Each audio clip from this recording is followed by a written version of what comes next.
Well, we are back at the dairy again. It's a beautiful misty morning here in South Africa, and misty morning usually means that it's going to be a gorgeous day. So right from the get-go, I know this was going to be an awesome video, and I decided to do something special. Now, the pigeons are always out in big numbers in the winter, so I wasn't worried about whether we'd be in a target-rich environment or not. But after the previous video I put out where we got over 100 birds in 2 hours, I thought we'd focus on quality over quantity today and get out the Sony RX100 camera, which films at 1000 frames per second through the scope. Not something you get to see every day. We're going to bring out a number of awesome PCP air guns today when the sun comes out and chat about them a bit. But for now, let's start off with a montage of super slow-mo hunting in the fog. This first one is a dove with a stock standard Impact Mark II shooting 27 grain slugs at 940 feet per second. The footage looks a little bit grainy because of the bad lighting, but this bird gets a big piece of lead right where it matters, and it's a good start to the day. Next up is Mr. Sparrow, and the storyline is pretty much the same. This is probably the best shot in the entire video. This was a sparrow in a tree 112 meters away. I struggled to range him in the fog, but eventually get it and gauge the wind perfectly. Just track this 27 grain slug as it curls in. It's probably the coolest thing in the world to watch in slow-mo.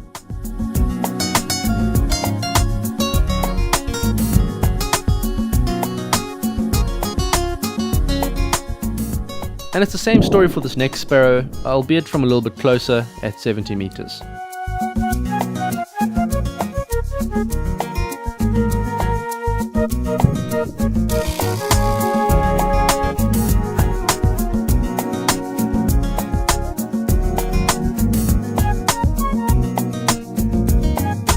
As expected, it turns out to be a glorious sunny day when the fog lifts and the farm suddenly comes to life. I probably would have come out here regardless of whether I had my rifle with me or not. It's just an awesome place to hang out and enjoy the scenery, but we do have a long day ahead of us still. We're back on a dairy, and basically this dairy I've had all to myself. No one else really shoots here, and that means that the birds are quite chilled. They don't fly away when you get close to them. It gives you time to take shots, and it really makes for some awesome footage. So, you know, I've hunted here before, I've made a few videos, but we've got a few new things today. We've got the Crown Continuum, and you'll notice I've got the Sony RX100 scope cam on here. We're going to be taking some clips today at 1000 frames per second through the scope cam, so that should really track the pellet nicely through the air and show you some good impacts from the Crown Continuum with the JSP Hades pellets. So this nice short barrel, just to show you what it can do. And then for the longer shots, I've got this really modified Impact Mark II that we're going to take some crazy, well, I don't know if they'll be long shots, but we're going to have some fun with it, and it's definitely going to hit much harder than this. I mean, it's probably 30 foot-pounds versus, I think, 73 or something on this one. So it's going to be interesting to compare the two and see how they do, but let's get out there and let's see if we can get some birds down.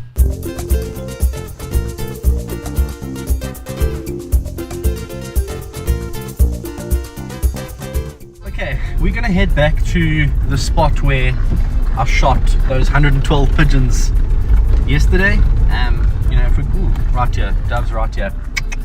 Let's get out and see if we can shoot them. So we've now switched over to the less powerful Crown Compact, which is flinging 16 grain JSP Hades pellets at around 900 feet per second. I'm still getting used to the much loopier trajectory of these pellets, and this one hits a bit lower than I wanted, but it still does the job. And when a few starlings come into land, I waste no time and I pop one of them right in the chest as well. I'm sure most of you know that European starlings are not my favorite birds. They're invasive, they're aggressive, they don't belong in this country and they need to go. So I'm very happy to sacrifice a dove that's giving me an opportunity and rather take the starling. Even though starlings are not really seen as food. Yep, so Crown's doing really well. I think that shot hit a little bit low. That's either me just interpreting how much that pellet's going to drop, or maybe I didn't zero the gun properly, so maybe I'll do a quick zero check and get back on target. This Crown recoils so little that you can hardly tell when the shot goes off, but you certainly know when it hits the mark because it hits pretty hard. This dove got knocked backwards, which surprised me a bit. I don't know if the Hades are opening up or not, but either way, I can't complain about their terminal performance. Right, so brand new gun, Crown Continuum, compact, and very, very new pellets, JSB Hades, which I haven't had that much experience with. This is one of the first times that I've hunted with this combination. In fact, it's the first time I've hunted with this combination, so it has been interesting to see how it performs. Two things I've noticed. Number one, okay, I haven't shot with pellets for very, very long, probably a year. That's my disclaimer here. So you might see a few misses where I just completely misjudge how much the pellet is going to drop. I have to basically relearn the trajectory of a pellet all over again. But just shooting with this gun again, I've been reminded of how quickly those pellets drop, but also been really impressed with the way that the JSB Hades open and, you know, the damage that they can do at such slow velocities. As I said, this gun is really compact, 380mm barrel, it's very short. So I shot this dove over here and I could see through the scope how the pellet absolutely devastated it. I can see on the front of this birdie, I'm not going to show you any close-ups, but that pellet's opened up nicely, it's done a lot of damage, and it put it down on the spot. So that's what you want to see in a hunting pellet, and 900 feet per second with those pellets is more than enough. So I'm really liking the setup. It's nice and compact. If I take the silencer off, you can see just how short this gun actually is. So it's a fantastic setup for stuff like this. And you know, if you really wanted to, you could shoot without the silencer if you wanted it even shorter, but I prefer to have it a little bit quiet just to give me opportunities on other birds that are in the area. I don't want to scare them away. But yep, it's doing well.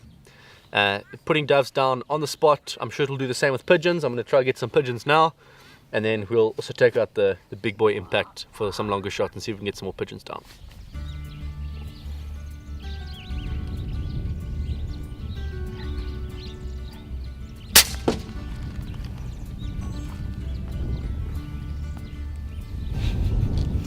So there you go, decoys out, and within 5 minutes they're starting to land. In fact, just after I shot that one, they flew away, but now they're landing again. So I'm going to wait for the scope cam clip to process and then take another shot. It's as simple as that. As long as they can see that the decoys are there, they are brave enough to land because they feel like it's a sign that it's a safe place to be. Rock pigeons are much tougher than doves or starlings, so I'm very cautious with shot placement, but this one lands exactly where I want it, right in the clockwork, and he just switches off pretty quickly.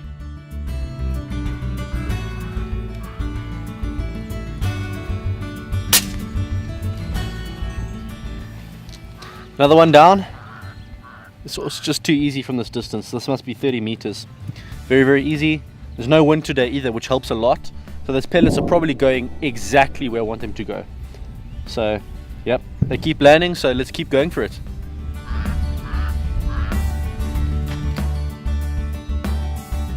You can see the decoys in the background here and how effective they are. I'm going to talk about these in a separate video, but for now, just enjoy this one. Again, it's right in the clockwork, but the thing I want to point out is the crazy angle at which the pellet exits. That's just another reminder to always be very, very sure of your surroundings before you pull that trigger. And the last clip of the day with the Crown, again, spot on, and I'd call that a very successful debut outing for my new favorite traditional bottle gun. I must say I'm really enjoying the Continuum, especially the short barrel. I don't really see a need for the long barrel because, you know, in general hunting situations you want it short like this, and in my opinion 380mm is probably the perfect length for a walk and stalk hunting gun like this that you just want to, you know, climb over fences with and lean on stuff with.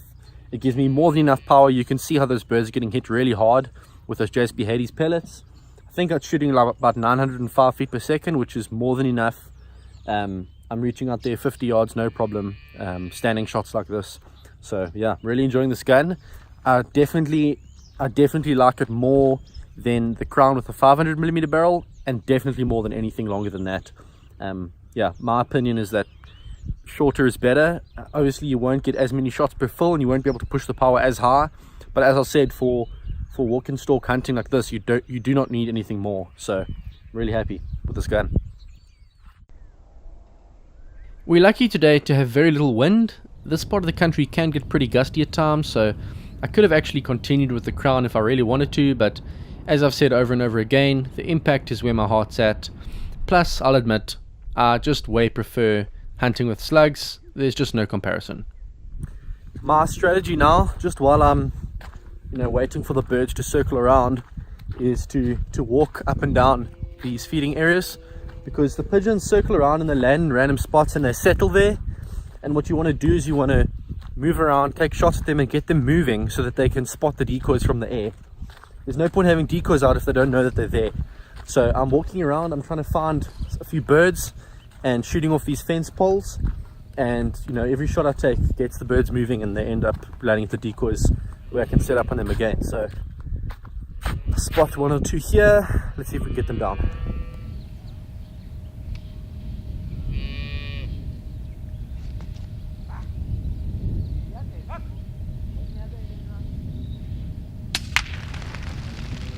I had to put the RX 100 on charge for a while, so this one was filmed just through the GoPro. The frame rate is much slower at only 240 frames a second, but the resolution is still awesome.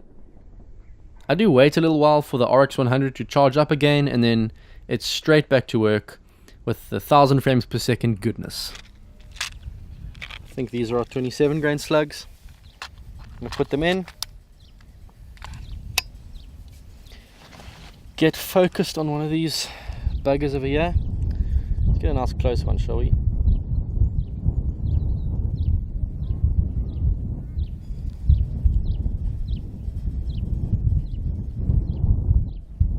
Let's go for a normal body shot to start off. There you go. The harmony of the setup is just perfect. This is a standard Mark II with no modifications, and it just sends those slugs flying like a laser with very little effort. It's quiet, it's efficient, and I really love it. This clip perfectly illustrates why slugs are so much more effective for hunting. Just look at how hard this one hits. You would never see that with a pellet. And again, right in the clockwork. It really is too easy from these distances, but this is a pest control job, so easy is a good thing. There's no need to intentionally make things more complicated.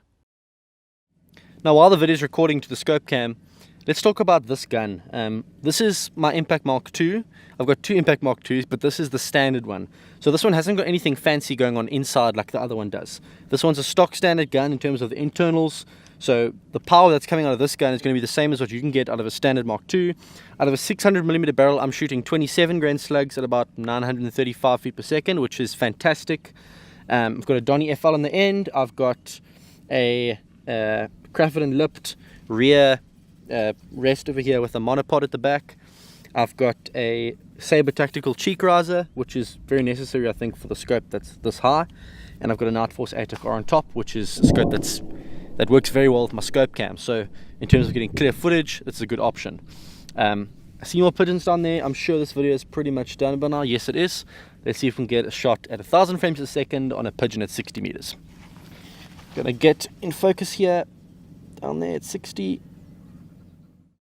This is one of the more challenging shots of the day from a standing position, but that slug curls in nicely and, as expected, puts it down cleanly and humanely. I'd definitely call that a good morning of hunting. And of course, it's awesome to see birds flying in slow motion. It's just one of those things that you can't fully appreciate with the naked eye.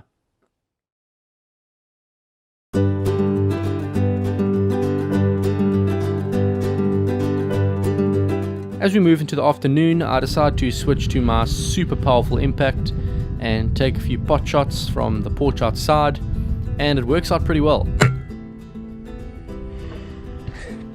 So I'm sitting on the front porch here of the farmer's house. As you can see, the cows are basically right in front of me here. And the original plan today was to just sit here with a cup of coffee and shoot the birds at the feeding troughs right in front of the house. The reason that's not really going to work is because the cows are all around the feeding trough, so there isn't any safe shot that can be taken unless you're right in the middle there. So this is not going to really be an option. At least not as it's not as good as I thought it would be, but I am seeing some pigeons landing at this one spot close to me here, like the one I just shot at, and those ones are fair game because there's nothing behind it. It's a safe shot. So I might sit a while longer and wait for some more pigeons to rock up. As you can see here, I'm enjoying spending some quality time with my impact, but I'm keen to head out again with the crown and see if I can get more with that gun.